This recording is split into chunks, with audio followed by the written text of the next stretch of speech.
بسم اللہ الرحمن الرحیم۔ السلام علیکم، welcome to my YouTube channel اسلام کی دنیا۔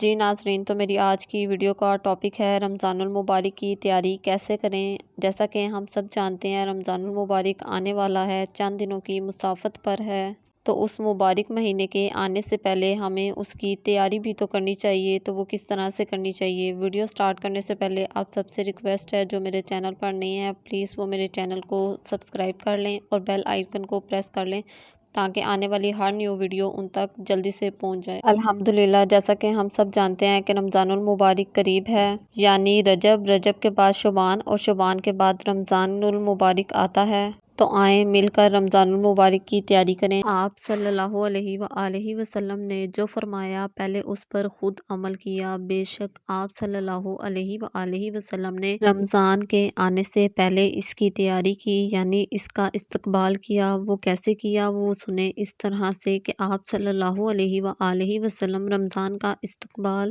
اس طرح سے کرتے تھے کہ شعبان میں ہی روزے رکھنا شروع کر دیتے تھے۔ یہ رمضان المبارک کی تیاری، یعنی اپنے آپ کو اس چیز کے لیے پہلے سے تیار کرنا ہے۔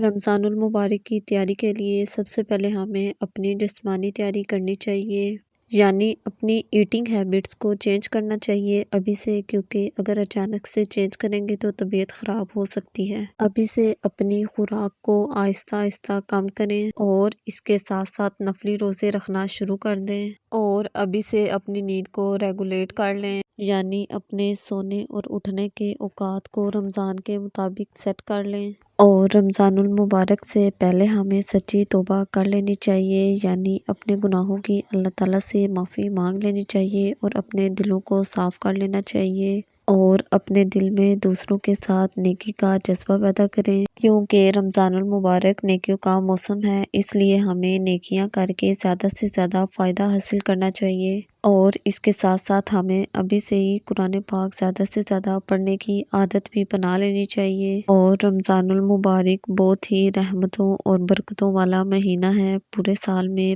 ایک واحد مہینہ ہے جس میں ہر چیز کا ثواب ڈبل ہو جاتا ہے۔ رمضان المبارک کی سب سے بڑی تیاری اپنے دلوں کو صاف کرنے کی ہے، یعنی اپنے دل میں کسی کے لیے بغض نہ رکھیں، نہ اپنے دل کو کسی کے لیے میلا کریں، بلکہ اپنے دلوں کو صاف کریں، نہ ہی اپنے دل میں کسی کے لیے حسد رکھیں۔ اگر کوئی آپ کے ساتھ نا انصافی بھی کرتا ہے تو وہ معاملہ اللہ تعالیٰ پر چھوڑ دیں، بے شک اللہ تعالیٰ بہت مہربان انصاف کرنے والا ہے۔ اللہ تعالیٰ سے دعا ہے کہ اللہ تعالیٰ ہم سب کو خیر و عافیت کے ساتھ رمضان تک لے جائے اور ہمیں اس رمضان المبارک میں روزے رکھنے کی توفیق عطا فرمائے، آمین ثم آمین، اور دوسروں کے ساتھ نیکی اور ہمدردی کرنے کی توفیق عطا فرمائے، آمین ثم آمین۔